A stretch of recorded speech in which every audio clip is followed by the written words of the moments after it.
to the Morse Code Podcast, where we talk with entrepreneurially minded creatives in music, film, and writing. My name's Corby, and I'm hoping these conversations inspire you to push deeper into your own work, whether you're a full-time professional or just starting out on your own creative odyssey.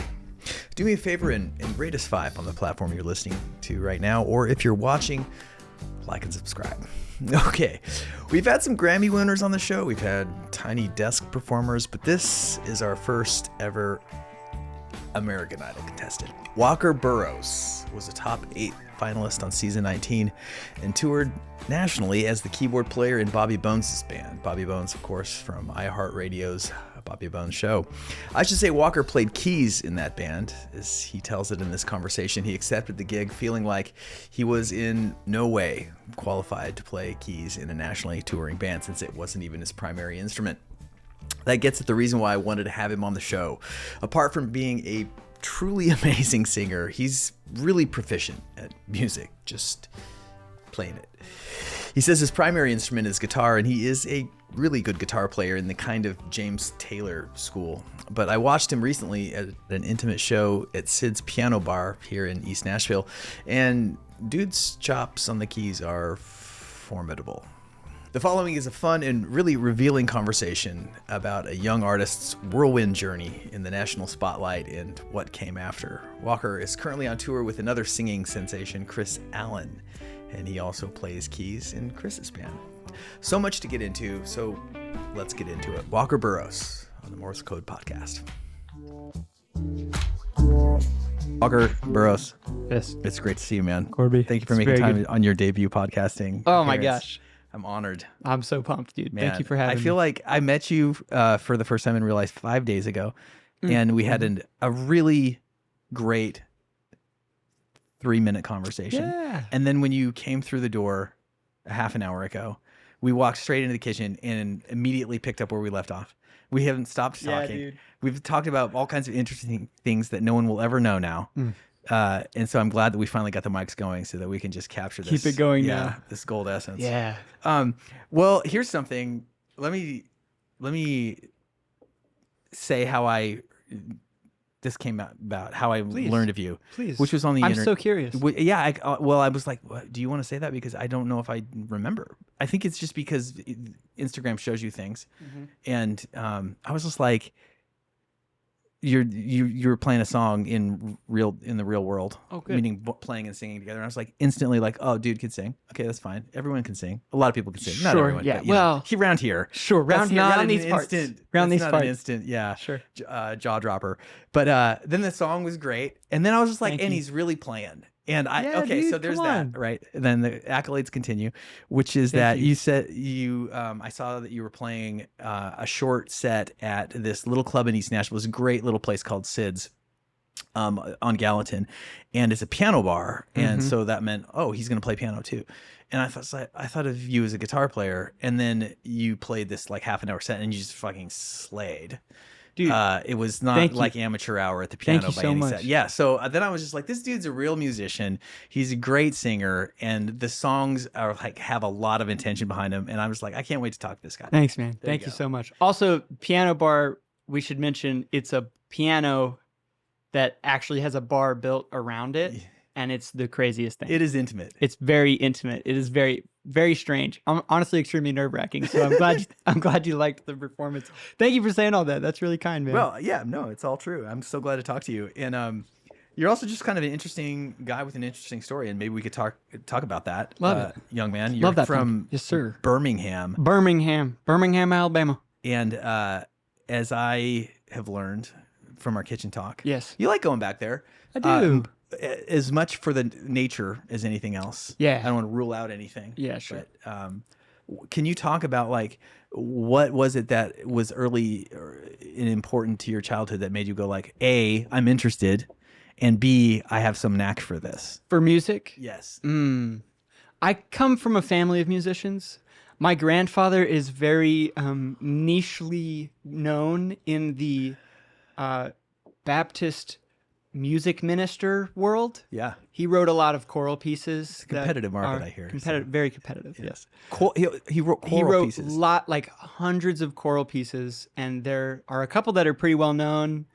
And I went to school at Belmont, and it's a Baptist school. And like my first time in this freshman choir that we had, the professor called my name, Walker Burroughs. She goes, as in Bob Burroughs? And I was like, that's my grandpa. And she was like, oh, I love your grandpa.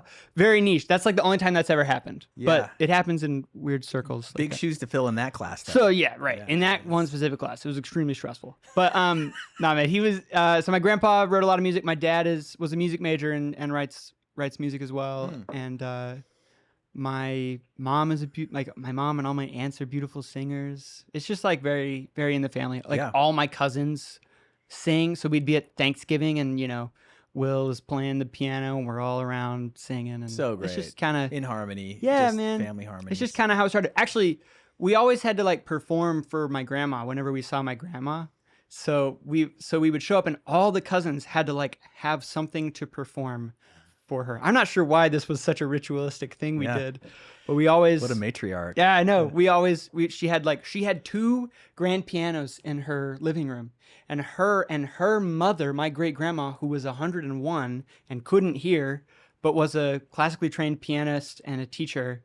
They would like do piano duets together. Yes. And then after that, we would all have to either play something on the piano or sing a song. Or I played the bassoon in high school. I'd have to bring my bassoon and play. It was like a family recital. Yeah, dude. Every time. So that was how it started. Every time means like when you like every Sunday after church. Every time we went to visit Grandma Go-Go, we called her.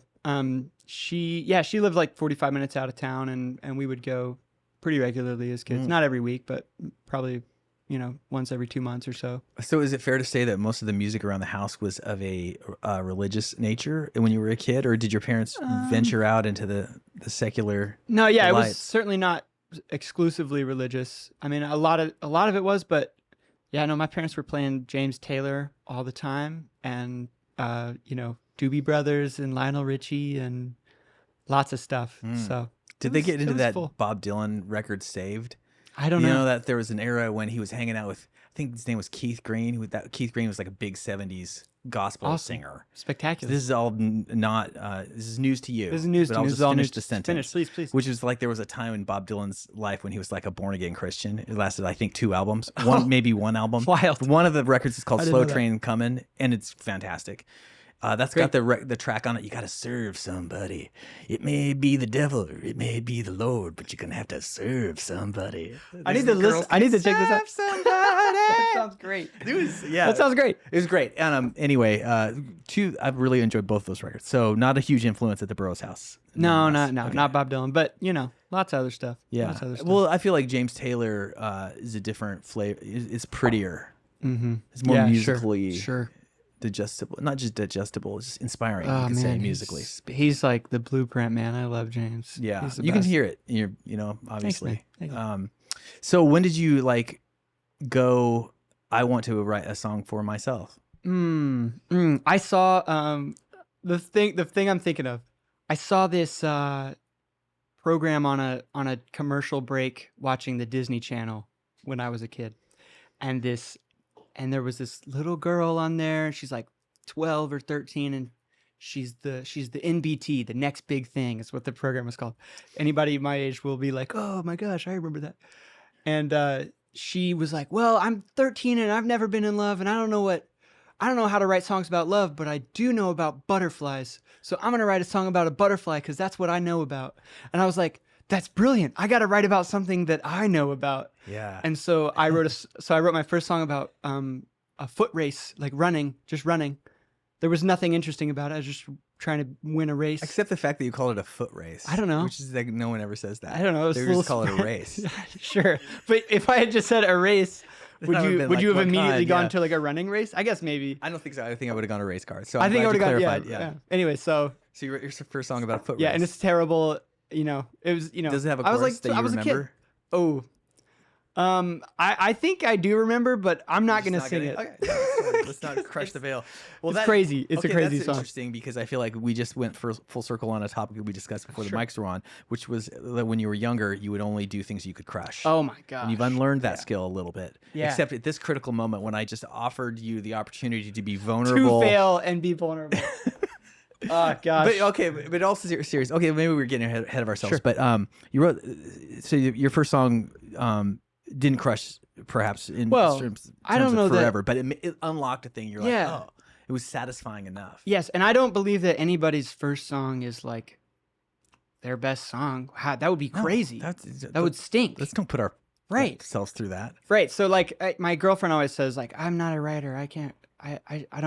I don't think I'd be able to write a very good song. I want to try, but I don't think it'd be a very good song. And I'm like, that is how it goes. It's gonna start bad, and then you got to just keep practicing. So I would write pretty exclusively when I was feeling like really sad through Yeah. high school. Great And setup for that. yeah, and so I just I would just practice that and sit at this little upright that I bought for $100 across the street from my neighbor, and just write all these sad songs in high school. Ended up getting better at guitar in high school and started writing on that. And yeah, it just came from a very natural place of like trying to write about. I always kept that in my brain, like writing about things that I know about. What am I experiencing? What do I know? And that's where that came. It got harder like moving to Nashville and being like, well, I need to practice writing. I don't have any big, strong feelings right now in this moment. So I got to come up with a little story. I got to come up with a play on words somehow. That was a harder thing for me, and maybe still is, but I'm getting better at it. I'm sure you are. I mean, Yeah. it's a muscle like anything. You got to just right. practice and it develops. Well, I think that explains a little bit about why your songs have sort of from a certain perspective quality that I for one enjoy, and I just like that's the kind of songwriting I like. Is I loved James Taylor. Yeah, man. I loved Neil Young was the first guy that I really got very excited about. Neil Young and The Cure, early Cure. But even The Cure, his song, Robert Smith's songwriting was, it wasn't written for anything except I feel like it came from a place of like, this is what we know. Mm-hmm. This is what I know. I'm going to write this thing. And it's not, I don't really know how the rules of songwriting go or like what notes to use in which order to elicit the explosion of emotions that I want to have in my anything calculated as out the window. It's just more like alone in your room, sitting on your bed with your little guitar, your piano, and trying to be like, what's something?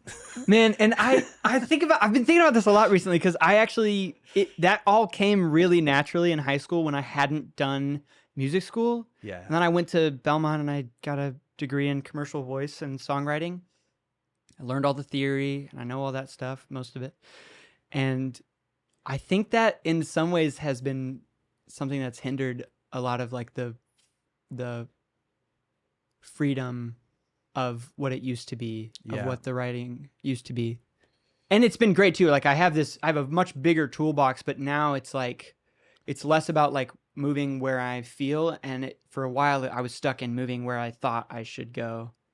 Dude, it's a story as old as time. Yeah. I mean, I feel like the great writers have written about that. Like, that goes back to Aristotle talking about the cost of learning, whether it's scholarship or just life. But I can totally relate to that. Sure. I noticed that when I was really trying hard to be Tony Rice in the bluegrass world and falling about 25 beats a minute short in every song, that was a really dumb and not well thought through bluegrass joke. Well, but I tried it. I just tried it. Okay. See, this is good. I need to work on failure still. So see, this thank is you what for I think. showing This me is the one way. thing that I do is that I just will take the first pratfall, and then you're like, well, I won't fall that hard. cool. Well, I'm good I won't now. be that. You want to hear Yeah. my chorus now? Okay. When there would be a lick, I would be like trying to unlock, Yeah. and I would finally learn it, and then immediately lost all of its magic for me. Yeah. And I could do it, and maybe other people now I could hand that to somebody else, and they could be like, "Oh, that sounds so cool." But for me, I noticed that exact same thing with I went to school for theory too, and enjoyed it. Yeah. And have Same. a brain for it, whatever. Same. It's kind of like a fun little game Sure. that you can play of Legos with Sonic Lego, something like that. Absolutely. But yeah, there's Gone. Gone is the pure innocence of folly, of like falling through chords that don't make sense. Absolutely. And I so love whenever I come across a songwriter that's absolutely untrained and they're just like playing the quote unquote like a wrong chord, like a three, So a fun. minor Yeah. three Yeah. to I can't even think of something, a retrogressive chordal motion. What do you call that? Retrogression. You know what I'm talking about? Yeah. As opposed to pro. You're not Okay. supposed to do that. Don't, What are two you always doing? comes before five. Come on. Yes. 5 then right. 2? What are you trying to What is this? Yeah. Yeah. So Yeah. and imagine it's a challenge and you're never going to get that back. Innocence is a one-way trip. Yeah. So you just have to go through it. Like I go back and I listen. I've got all my voice memos on my phone from forever. There's like 3,000 of voice memos, and I go back to like 2015, and I'm in high school, and I'm like, that was a really good idea that I had. I didn't like the lyrics or whatever, but like musically, like, oh my gosh, he had no idea what he was doing, and just like heard his way through something really interesting, and like He being you. he being me. Yeah. Old And- you. Young you. Yeah, young me. And yeah, something interesting there. But I also think that knowing that lesson has helped me simplify enough to do more of a feeling thing than a thinking thing. You know what I mean? Yeah. So That's what I was going to say, because it's the thinking versus feeling thing Yeah. that we're talking about. And I think I'm stepping back in that direction. And I think the snooty 18-year-old Walker who was like, well, the only good music is Jacob Collier. That's it. And, you know, I think that if I had looked at the songs I'm writing now, I would have been like, oh man, that's so boring and blah, blah, blah. But I feel way more that the music I'm making now is like the most me that's happened yet. Yes. And that's lovely. The most you is the highest thing to aspire to. And it's been a journey to get there, man. Well, and it's never going to be done. We can talk all hopefully. about, yeah, dude. I mean, you know, that's I been the big I thing. get that. And I mean, how do you not love Jacob Collier? It's like, Yeah. Oh, yeah. I don't love water, or I don't love something so pure and essential. And, also just like comprehensive, and also just like a monolith of talent that obliterates the competition around it for 500,000 miles. I mean, Yes. the dude is just like... And I enjoy watching like interviews with him as much as I do the music. Like I love the way he thinks about all of it too. Like the way he talks about creating. It's I almost just like all good. that more. I like the interviews. I like Yeah. the commentary, the Yeah. self-commentary more than the music. Since he's not here, and who am I but just this little gadfly in East Nashville? Yes. But I find that I really love going through something he's made one time. And it's not something I go back to again and again, because I find it exhausting. I guess I would say that. Sure. One of the best ways as a musician, especially somebody who's interested in like logic, the power, not the practice, but Not the program, but the program. No, I mean the program. program is his version of the discipline, his version of Moon River. Have you seen that? His like walkthrough of it? Yes. It's insane. Yes. Crazy. It's insane. That video is nuts, dude. And it's so awesome. Yeah, it's just awesome. it's unbelievable. Like it's like the amount of work that you had to do this, and just like the way your brain were on and on and on. And I listened to the track and I was like, I will never listen to it again, because it doesn't give me any pleasure in the way that like listening to somebody sing the song, like listening to Audrey Hepburn play it on solo guitar from Breakfast at Tiffany's. But I love that his mind exists. Yeah. So this is going somewhere, and the place it's going, I think, is that I find that I love where I used to really enjoy complicated music a lot more. Like I was a big Fish head, and because of the theory, and I was like, you can manipulate music and watch this, and I'll sneak in this modulation. You won't even know it's coming. All of that, all those little tricks that are kind of fun. Yeah. It's like all the tricks. I don't care about tricks anymore. Maybe I'm just like old and sentimental, but I just want something that's just like I can feel. It's the same way with movies. When I watch movies or read books, I don't care about virtuosity anymore. I just care about like a great story told truthfully. And if that's music, that's a musical version of that. There's a cinematic version of that. Mhm. There's a Mhm. literary version of that, and all the other stuff is just like a tool and a way that you kind of I'll riff in here. There's something you're called to as a creative, like to participate in not only an originality vis-a-vis the actual world, but an originality vis-a-vis who you once were. Mhm. And you can't, if Mhm. you just like whatever on. your level of quote unquote skill, if you just are like, cool, I'm now that guy. Come on. I can just trot these little tricks out Yeah. and do it again, a little Yeah. version on that. Uh-huh. But that's not, you're kind of dead. There's a little piece of you that's dead. And the piece that's most alive is just like that. What else is there in me? And I think that's what has to drive every creative act, no matter what your level of quote unquote skill is. That like, what else is there? And you said your brother was the preacher? Is that what you, is that what you It gets preachy in here now and then. Once in a while, we lose. dude. We lose control. Oh my gosh, I love that so much, man. I really love that. I think that I am coming to a similar space within myself, like letting go of the tricks. I stop myself by trying to do the tricks. I think probably because I don't have enough of a theory brain. I wanted to really bad in college. I was friends with all the guys with perfect pitch and could tell you every single chord and blah blah blah and all that. And that's awesome. Like I love that, and I think there's a lot of value in that. Your nerdery wasn't like, But it didn't go that as far as theirs. I don't think I was smart enough for that. Sure. And so I could catch glimpses of it because of the classes and the tests I was taking, but it just ultimately barred my songwriting. It made it the worst time for my songwriting because I was writing things and actively going, this isn't clever enough. This isn't going to make my friend do that stank face. So it's not good, you know? Yeah. Like I have to be impressive to be good. And now I'm like, oh man, you know, I'm falling so happily into the cloud of if I'm just enjoying the things I'm saying, and if it feels good to sing, if it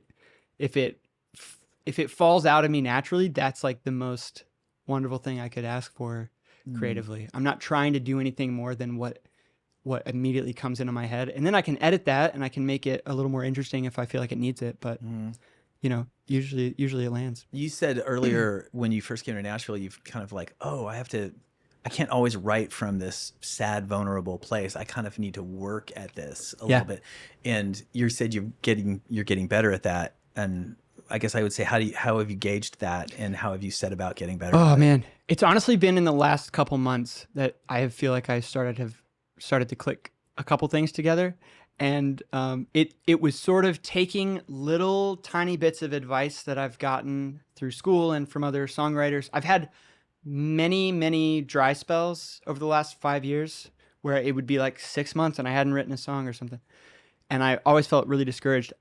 I started writing some goofier songs, which was weirdly helpful. You heard maybe a couple of them the other night at Sid's. One being Wirt the Robot. I love that You know, song. like it's just goofy stuff that doesn't necessarily have a deeper meaning. I'm not trying to make people feel something. Maybe I make somebody laugh. Maybe I don't, but I have a fun time writing it. It feels good to sing. I felt like that song touched on profundity. I think so. I think maybe it does, but like when you're writing it, you're just like, is it dumb? Is it too dumb? You know? Yeah. But that question doesn't matter, because when you're writing something that you're even asking that question, it's like you're not judging yourself enough to stop. You know what I'm saying? Yeah. Like you're able to plow through the whole song because there's no judgment. I think I judge my writing way too harshly as it's happening. Yes. My insecurities, everything comes All up. of it. So writing goofy songs, and then like excusing myself to write terrible songs, which I do all the time now. I sit up at night before I go to bed. I sit on my phone. I've got a notes app on my phone, not on my iCloud, just on my iPhone. Very important. And I write the date at the top, and I write, I do this little title exercise where you write a random title, then you take a word from that last title and you make a new title using one of the words from the previous one, and you do that until you find something that you're like, okay, I can write that song. And then I title it at the top, and then I write the whole song. No guitar, no singing at all, just kind of poetry style. Write the entire song, and then usually the next day I wake up and try to make a little melody to it. So I've been trying to do that every night for the last couple months. Hasn't happened every night, but it's been an amazing little process, because then every now and then something really great happens, and I really, Yeah, absolutely. And how long does it take you to do that little exercise in the night? See, I'm trying to do the ones that fall out of me really easily. So it doesn't take more than like 25 minutes probably. I was hoping you'd say. And I've got that's a whole kind of doable in a way. Yeah, it's extremely doable goals. And most of the nights they're terrible, but I wrote a verse and I wrote a chorus and I wrote another verse and I wrote a bridge. I usually stick pretty like ABCs with like form. Yeah. But it's just to like practice getting that brain going. I think there's probably someone that has told me that there's a benefit to like doing that kind of exercise in the morning, because it sets up your brain for the rest of the day. But my brain works best like right when I'm about to go to sleep. I don't know why. That's the time for me. That's everybody. I mean, that I think is a huge win. I will say something on that, which I can relate to and I'm inspired by. So thank you for sharing. Great. And that is that I do all my work in the morning very early. Amazing. And that I'm not sure about the wisdom of saying that you should do that kind of work in the morning, because I found, for a long time I toured constantly, and then I was sort of getting out of it when COVID hit, and then COVID helped really like usher in the next chapter, which I was like my whole life looking forward to. I've always been a book nerd since I was a little kid, and I had some proclivity for music, and I much love for it, much love for playing it. But I feel like my music education was always woefully spotty. I had friends that just knew so much more about music. And I still do. Like, there's people that are just like, have you heard this song? Have you heard this song? I'm like, always no. I relate with all of what you just said. Okay, that makes me feel better. So during that time, like, I noticed that when I was touring a lot, and this is for me because I was like a DIY guy, I was booking most of my own shows, and then when I wasn't actively doing that, I was driving to the shows or whatever. So there's just like lots of busyness, and that required a lot of productivity, a lot of just throughput of things. And so I would maybe do a little bit of creative work in the morning, but not anything heavy, because so that enabled a high degree of, I think it's like this sort of type A left brain. Left brain's a not creative one, right? I think it is. We'll go with that. Somebody comment and tell me I'm wrong. But it's like I could just get a whole bunch of stuff done. Now, so I've been working. I take this writing thing very seriously, and I'm in the throes of a novel that I'm going to be done within the next couple of months. Amazing. Yeah, thank you. No, it's going to be, and I wrote, anyway, we don't have to get into the details of it, but I sit over there at that desk from 6 to 8 every morning, desk. And I'm like sitting there typing away, and just like in the throes, like what you talked about, like try not to judge yourself. Yeah. Very difficult to do. While I'm typing, I'm like, this is so dumb. And I'm like, be your friend. Let's go. To yourself. Yeah, dude. And it's like, you're just having an adventure. You're all there's, and I do find I can tap into a place that's like very permissive. Sure. And it's essential, because I also noticed that, like, if I go back and read stuff that I've written, like from a week ago or 2 weeks ago, I'm like, well, it's not good, but it's not as bad as I thought. So that's encouraging. Sure. But while I'm doing it, I'm just like, just put me out of my misery. Yes, dude. Yes. But the point of me saying all of this is that now that I'm in this place, I have found that it undermines this left brain productivity in a very serious way, because I've like rigged my mind to kind of live in this little la space for the first thing, and it does, like, it lingers when it's time to, like, that's cool, do all of the boring stuff. I'm like so sluggish at it, because I think it's a very real price that I'm willing to pay. Sure. But I noticed that I'm just like not as productive. I don't know. Dude, screw that. No, that's so interesting. That's encouraging to hear, because I've always been like, I should do this in the morning, set myself up for I think you're doing just the right thing. Yeah, man, this works really well for me. So maybe that's a nice segue into maybe that's a nice segue into a song. Oh, we could hear Maybe we could do one together. Great. If I'm still invited. Please. Okay, cool. I would love it. You want to set this one up? I wrote this song with my friend Thomas Baldwin, and we kind of were trying to write a fun, funky piano thing for like 2 hours, and then it wasn't going well, and we were like, let's start over. Let's write a different song, and we wrote this one in like half an hour, and I just love it. It's a little sweet love song, very much in my head about my girlfriend, and it's just about seeing the person you love wherever you are, and as you travel the world, as you go about your life, whatever you do, she's always there. Beautiful.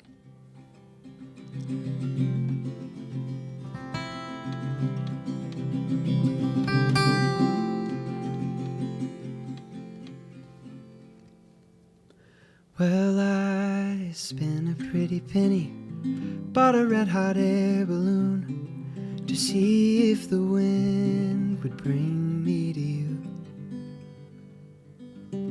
Flying over farmlands, almost touched a mountaintop.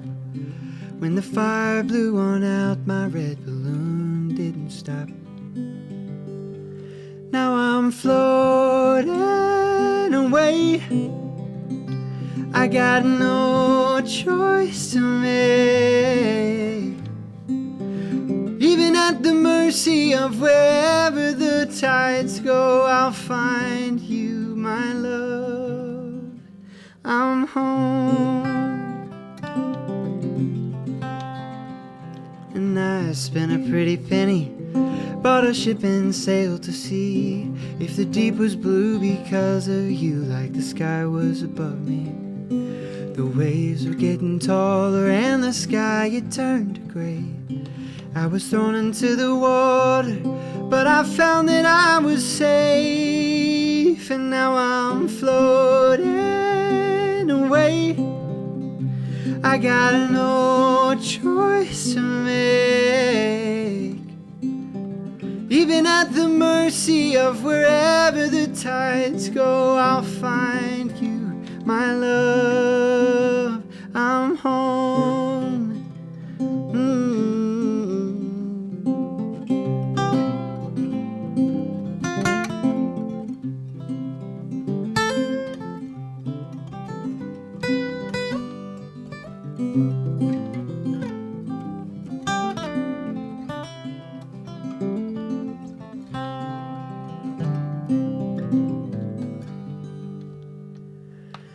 Now I'm floating away, and I got no choice to make, yeah. Even at the mercy of wherever life may go,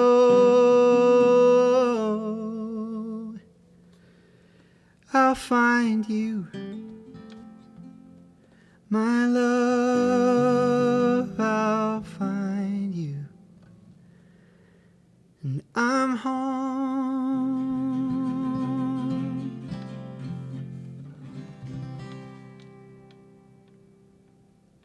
So fun. Thank you for letting me be part of that. Absolutely, man. Absolutely. Let's talk about something that I learned about you about 1 hour ago when I went to your website to find out something beyond what I had seen. My website. And there was a nice paragraph there, and not much was there, but it was like, oh, you were in American Idol. Yeah, I was. I was on American Idol. You did really good in it. Recently. You could argue that it went well. Yes. And it was crazy. Yeah, I'm sure it was crazy. Yeah. And I just want to know what that was like to be in that sort of like do or die over and over kind of thing. I'm sure it was wonderful, and also just like, oh my God, I didn't get into this for that. Yes, dude. And how much time do we have? Well, just for whatever. The rest? As long as you're interesting, we can just roll. mean, whatever, man. Man, American Idol. Yeah, so I was on the show in 2019, the season before the COVID season. I know not many people watch it nowadays. Like, it's not as big as it used to be. I certainly watched it a lot when I was a kid, and I loved it when I was a kid. And I never thought that I was going to do the show. They casted me onto the show via Instagram, which I don't know if many people are aware that happens most of the time. out of the top 20 my season, 18 of us were casted, and 2 actually went through open call. Wow, I feel like that's a scandalous thing you just disclosed. Yeah, So well. all those long lines of kids waiting around, there's like very few. Okay. The judges, the TV judges actually see about 15 people a day, and the big massive crowds go through like producers and then other producers and then executive producers, and then they make it to the TV round. So it's weird. But So did you have to play for the judges like that in the prerequisite forms? I got to skip the first 2 like pre-taped rounds. There were 3 pre-taped rounds my season, and then the judges. So I went straight to the round right before the televised stuff, the recorded stuff, which was great. It was nice to skip all that, and then I made it to the judges right after that. Did you do a cover? I did. Yeah. Because they were always like, doing original music is super bold and only do it if you're extremely brave, and I wasn't. This was a time in my life when I only was doing things that I knew I could crush, right? This was still happening. This was like college, and I'm still Perfect time for such a moment. such a moment. This was an attempt at saying yes to something that I was uncertain about. This was me trying to do something that I didn't know if I would crush or not. And so, yeah, the whole experience was, we can talk about more of the little details if you want, but the whole experience was like both some of the coolest, best things I've ever done, and very much also like some of the worst stuff that's ever happened to me. I had a lot going on in my personal life. I had a friend that had just passed away from my childhood. I was having a tough time in the relationship I was in. I was deconstructing my faith, and I had just left home for college. All this stuff was happening, and then it was like, we're gonna put you on stage in front of 10 million people once a week for a couple months, and then see what happens. Until you die. And then we're not gonna do anything to help you out at Afterwards. all, or like prep you for what it's gonna feel like after. No, there was none of that. I think that the reality TV world is very they take advantage of people. A bit predatory. Yeah, man, like really so. There were people on my season that they were under 18, so their parent had to come, and their parent like quit their job because they had to be there, but the producers were like, well, this is their big break. This is going to make them hugely famous. And they believed them, and they quit their job, and then they like never even got aired on TV a single time. It's like, all right. It's just a lot of luck. People are always like, it's so awesome that you went so far. And I'm like, I think it is a lot of it is skill, but so much is also luck. I fit a box of like the quirky boy next door thing that I have embraced. I do like that. I think that's who I am. But I seem on brand. Yeah, but I fit that box that they needed for that season. Man, it's just like so much to even talk about. So yeah, I don't. It's just a lot. Make it traumatic. Or no. anything. It's. I mean, quantity wise, like I don't even know how long was it of an experience? It was almost a full year. It started in the summer of 2018 and aired in the spring of 2019. It was done about May. And it pre-tapes, so your fate, and you have to like not sign. You sign an NDA, so you don't say anything. Yeah. But so making it to the 8th, and like then they're like, okay, it's not you, and then you step off stage, and then it's just like crickets. Okay, great. Let's talk about this. There's cobwebs. So I didn't make it, and every person in my entire life just saw me get told. The way my brain took it was, all of America just told you that you aren't good enough. Totally. which was awful. And I know that's not what it actually was, but it like certainly felt that way. They take you off the stage. Wait, set it up just a little bit more. So I can't remember what they do. So I'm standing there. Is it like you're standing next to the guy and one of you is going to advance? I'm standing next to Ryan Seacrest. He's right here. And next to me is 2 other people, and one of us is making it through and 2 of us are out. And I see his card in his hand because he's like holding it right here. He seems like he should know not to do that, so I kind of feel like he was showing me like so I could prep myself. I don't really know. But he's standing there and he's holding the card, and I could see that it doesn't say my name. It has one name on it. It has one name and it's not mine, so I know I'm out. And he says the other guy's name, and I like, I'm like, oh crap, oh no. And little bit of acting, but it was also definitely like still very shocking. And not because I thought I was going through. It was just like 6 months of feeling like I was being chased by a bear suddenly over. And then they, so I'm out, the credits roll, the judges have an opportunity to save me. They don't. And so I go, I walk off stage, and then like I'm just whirling. My brain is like, I can only imagine. What is happening? Yeah. They walk me off stage and straight to a counselor. This was the only time that I ever was like, that was a good idea. Thank you, American Idol. That was the only time I felt that way. They took us straight to a counselor, and like me and Alyssa, who was the other person who got out that night, and we got to like, talk through our feelings for like 15 minutes with a counselor, and then they came and grabbed us and put us in front of the press line. And I'm like, I got like red eyes. Like I've been crying up in that room. And I'm just like talking to E! News and Billboard magazine and blah, blah, blah, and blah, blah, blah, and Radio Disney. And I'm like, and they're like, how you doing? Like none of them want to talk to me because they're like so uncomfortable. And I'm like, I'm fine. How are you doing? And I just, oh my gosh, one of the worst memories there is I saw, like, I'm standing talking to the guy from Billboard, who was probably one of my better friends in the press line, and it was my last interview, and I see my mom like come around the corner, and I was just like break down. But I had to do a lot of like putting a cap on that to get through whatever moment I was experiencing in the immediate moment. Yeah, which honestly messed up my emotional capacity for like 2 years. In a really bad way.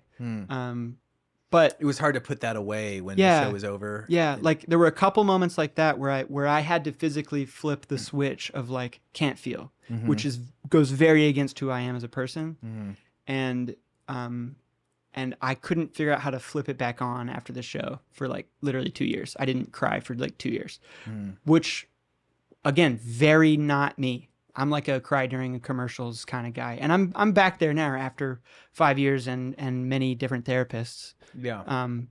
What do you think was the best experience? Best part of that experience? That's a great question. My sister lived in Hawaii. I have a twin sister, which is cool. She went to University of Hawaii because my aunt lived out there, and she was out there the whole time while I was doing the show. And she never got to fly in and see any of the auditions or any of the next rounds. Hollywood Week, she wasn't there for any of it. Right after Hollywood Week, though, they surprised us that the next round, cutting from top 40 to top 20 was in Hawaii. We were staying at like the Disney resort there, and it was all expenses paid and blah, blah, blah. And so I think that moment was probably my favorite because she would get to be there, and it like, yeah, I just am close with my sister, and feeling for the first time like I could just enjoy the ride and enjoy being there a bit. Yeah. And so you said that when you were dead to them, you were truly, and they were done with you. But was there? I remember one other thing about the bio that I read was that you played with Bobby Bones on his tour as his pianist. Did that come out of that, or was that something? Bobby was a mentor on the show, like a full-time mentor.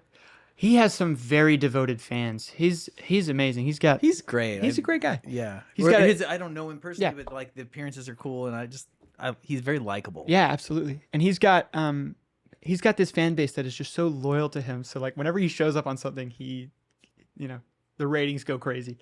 And so they invited him to be a full-time mentor for the show. So he would always just kind of be backstage hanging out with us. And I honestly didn't know who he was at the time. And we just got chatting, and we became buddies. And then after I got cut, like week or two after, I was back home in Birmingham feeling miserable. And he called and was like, hey, do you want to come play piano for me on my tour? And you can play a couple of your songs. I was not a very good piano player, but I wasn't going to tell him that. And I was like, yes, I'm in. So I practice. And then I got to go on a tour for the fall with him. And I've been playing for him ever since. He doesn't do as much music stuff anymore, but we do it. Yeah. Did you have like a set book that you had to learn? Or did you have to just be like ready to go? like they would send recordings of songs, You just chart the and then I songs would and just stuff. I would chart them up Okay. for myself, and seriously, pretty unqualified at the time. But it was one of those things where it's like I'd heard enough of that, like just say yes and then figure it out. Yeah. And that was that I think for that's good me. advice generally. Yeah, But and I've got I think the intuition enough, and it wasn't very hard music, and so I learned a lot on that tour, and it was extremely fun and meaningful. I got to play in like my hometown venue, the Alabama Theater, which was just like where I always went growing up. So Mhm. a lot of really cool stuff in the year following with him. So it was good, man. so you just moved full time to Nashville? No, No, that's just your I've- girlfriend. Or I moved. moved in with my girlfriend like a week ago, but I've been here for like 7 years. Okay. 2017, I came here for school and just have stuck around. And it seems like okay. This is something I want to ask you. Yeah, hit this me. is just cut all the fluff out, Lanker. What do you Please. really want to know? And here's one thing. I'm a bit older. I'm a Gen X guy, and I watched music industry change radically while from selling CDs at shows to Oh, yeah, right. and when the last rental car was shipped without a CD player, Yeah, I right. knew I was in trouble. Yeah. And then Spotify took over, and is running the show now. And I guess I'm always just like that's one of the reasons why I have discontinued trying to play the music game quite so hard on the commercial side of it is because I don't enjoy the experience of digital everything. I feel like digital life is sort of an encroachment on my spirit. I feel it that way. It's why I read That's paperback books and lovely, I kind yeah. of live off the grid. And I think that's not, smart and from some perspective, but I feel like there's kind of like this collective societal agony around this subject, Sure. But anyway, as a guy that's like trying to move forward in music and deal with all of the requirements of self-promotion that entails. Well, how do you handle that mentally? And also, I just want to know from a practical side, like what do you focus on with your limited hours in the day Oh, man. to get yourself out there? Oh my gosh. I was handed a following of almost 200,000 people on Instagram right after the show, and subsequently have lost about 70,000 of those people. And the ones who were there. So I don't know if I'm the person to ask. No, apparently that's what happens. Apparently that's Of course. what happens when you Yeah. get off the show. You're not on TV once a week in front of 10 million people. I'm sure so every celebrity who loses like their TV show or Yeah, whatever, they yeah. go through this. that happens, and no one told me. So I spent years being really like mad at You're myself. just watching like, your what? numbers go down. What am I doing wrong? Every week I was like, there was a period where I was losing like 1,000 followers a week, and it was just like, what is wrong with me? Oh my God. If I don't post, I lose followers. If I do post, I lose more. So what do I do? And it's just a black hole right now. It is. I totally hear you. It is a nightmare, and they've changed all the algorithms up. I don't know. Nobody knows what you're supposed to do. Yeah. Nobody knows how to make anything happen, and you can't rely on like your follower count, especially on like TikTok. It's all for you page. It's all, and so the strategy that I hear get talked about is post every day, and I've been told that for years. And any artist watching this will be like, that's what everyone says to do. Post every day, maybe multiple times a day. That's what the algorithm wants. And I've tried that, and it doesn't feel good, and the product isn't interesting. Like, Yeah. I have a lot of friends in town that are artists, and they do that kind of grind. I don't want to watch my best friend's 14th video about the same song. And that's not because I don't love and care about her and support her so much. I love listening to the song, but it's like I've adopted this new, and that's no shade to anybody doing that. I think that's what you should be doing. That's probably the right grind. It drains me so much that I end up doing nothing, and that's not it. So my solution has been in the last couple months to prioritize quality over quantity, which makes it way more fun for me. I'm trying to make I'm trying to make things for self-promotion and for all the stuff that I have to do that really is the bulk of my job, it feels like now, more so than just the music. Sometimes it feels that way. And I'm trying to make something that if I were to happen upon it, that is something that I would want to watch and something that feels like it was made well and intentionally and thought through.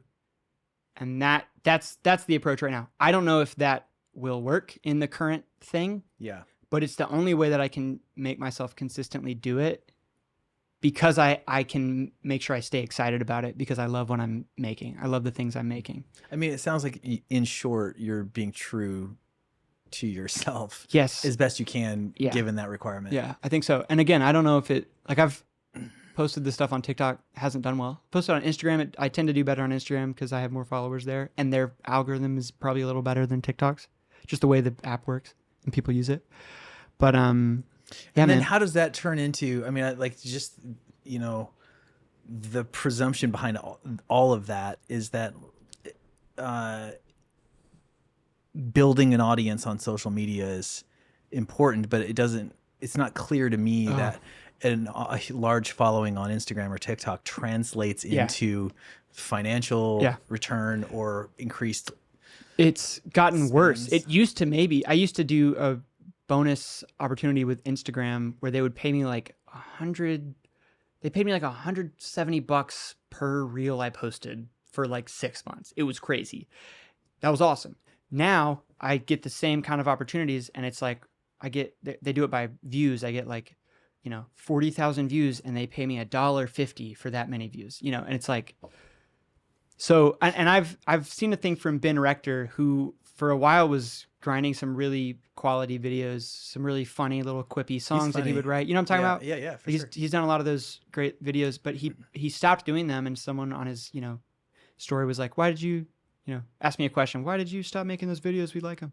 And he's like, it didn't help my streaming. It didn't get me any more money on Instagram. Like I spent a lot of time and money on those videos, and they didn't have any like measurable impact. Yeah. So that is to say, I still don't really know. I think that I'm trying to help people see my story and see where I am. And I don't have the thing that Ben Rector does where he can just be like, I don't want to do that. Or, not that he's saying that, but I don't have another option. Like, I have to just keep trying because social media is the way, and I'm not making enough off streaming to support living. I think it's been really helpful in tandem with the tour that I just started going on with Chris Allen. We're doing like weekends. Mm-hmm. So between every one, I'm doing this funny little bit where I pretend that I'm into yo-yoing way more than my music. And I am only doing this tour because I just want to yo-yo as many places as I can. That's the bit. It's so dumb, but I love making it. It makes me laugh. And so like when I'm making those, I'm seeing the people that were at those shows like be like, oh, this is great. Well, thanks for the t-shirt, whatever. So I think in tandem with doing some shows, maybe it's felt like it's doing something. It certainly has been a really fun, I think, original way to like promote the next leg of tour. Yeah. Which has been cool. Yeah. I mean, it seems like you still on some level enjoy performing music. Yes. So that's good. Hugely. Yeah. Maybe now more than ever, which is crazy because I always have. I'm loving it. I'm loving where I'm at right now. And so like treating your social media stuff and even maybe streams as a means to the end of getting people to the venue. Yeah. Makes it make more sense. Whatever its success. And I just want to say that I saw Chris Allen play once not very long ago, and I was like, dude, that guy's so good. He's so good. Fantastic singer. I feel very strongly that he's one of the most underrated artists in this town. His voice is amazing. His writing is ridiculous. Like, he's nuts. He's actually nuts, and I need everyone to know that because I'm having so much fun. I'm playing in his band as well, so it's just like the best. It's the best situation ever. It's fun. Yeah. Maybe you could play a song. Speaking of songs, I would be very happy. I'll play a piano song. I'm thinking about doing a little bit of a goofy one. I think that'd be great. Cool. I'm gonna sing. Which one are you gonna do? I think I'm gonna sing "Fish Don't Jump," which is just a little song about putting effort in to attract women. I don't know. That's it's a weird way to say it. That's what the song is about. Well, it'll be better than the introduction, that's for sure. That's the hope, at least.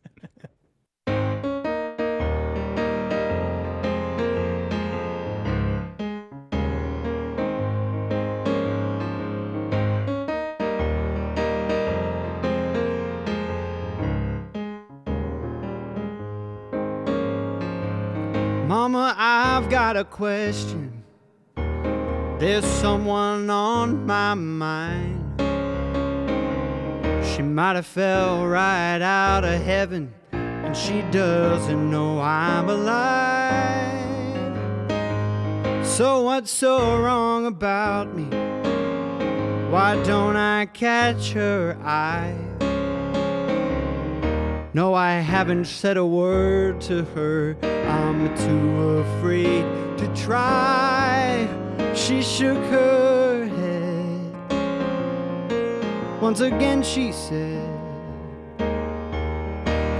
fish don't jump in the boat. Cars need gasoline. Your shoes ain't gonna tie themselves onto your feet. When you see somebody across the room who brings you to your knees, remember, fish don't jump in the boat, and neither will she.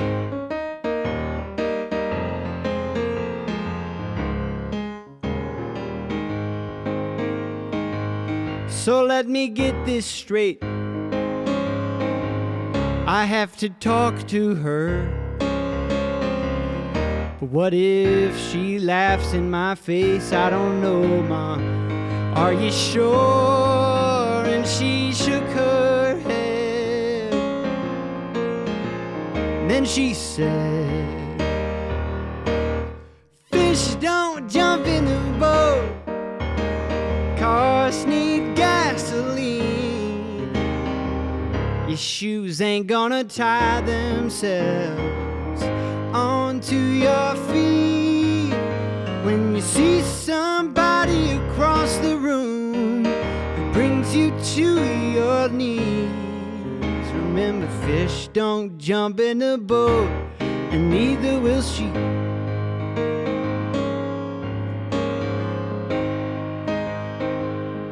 So I threw my line out on the water. When I talked to her, I don't think I've ever sounded smarter. I went back to Mama, and that girl ignored my bait. I'm not quite sure how. I thought that I had done so great. She shook her head. Then she said, fish don't jump in the boat. You might have to cast a while. If nothing bites on the first try, don't lose your smile. 'Cause someday someone across the room will throw their net to you, and you'll catch one, 'cause they wanted to catch you too.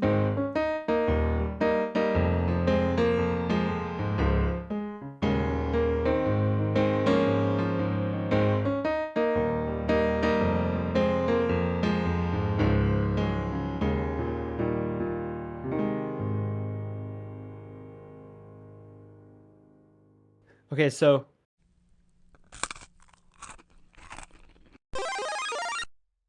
we've upgraded both the yo-yo and the stakes. We're now spinning the Yomega Maverick. Not sponsored, but I wanna be. So I did that, and that there's more to the video, but that's what I did. And then they commented, they were like, we'd be happy to sponsor you. And then I DM'd them. And they were like, shoot us your address, bro. And I was like, You okay. buttoned that right up. So I am perhaps the first musician. I'm perhaps the first musician to be sponsored by a yo-yo company. So that's weird. That's a feather in your cap. I think so. sure. I think so. But point back to like things I enjoy making. That video goes on to promote the tour. Like it's like, I don't know, just fun. I'm enjoying making those. So it's like, I mean, you gotta like on some level, you just gotta embrace the necessity of this, and then make it because it is fun. yeah, man. It's when it becomes the obligation that it's just like terrible. Yeah. And you're like, Yeah. I was watching some kid who's like built up a following, all the kids have, who come up on my feed Right, because they're sure. only the best ones, Right. most successful. And he was just like, and I've tried everything. Every time here's my strategy, you guys. He's like kind of gorgeous and weird looking, which is a perfect formula. Yeah, you got a little of that going. Bro, thank you. That's really nice. That's really And nice. gorgeous and weird looking. That's what. Yeah, it's a compliment. Okay, and No, it he's just totally like, is. here's the thing. I've tried everything. This is what you do. You put out a new track every 2 weeks, and post 3 times a day, and that's all you have to do. Keep doing that, and you're gonna watch your following grow. And I'm just like, wow, you might as well just tell me to end it with a pellet gun right now. Scrape a cheese grater on my forehead. It's just For like 8 hours. I don't want to live that way. It's not, and I've tried, dude. I've tried Yeah, doing that. I have too. Grind. It's like not fulfilling. It's not fun. And it's not fun to look at either. It's like what you said about your friends. dude. Not that there's anything wrong with that, Right, but totally. it's just like you can see the force. You can see that, like, Well, yeah.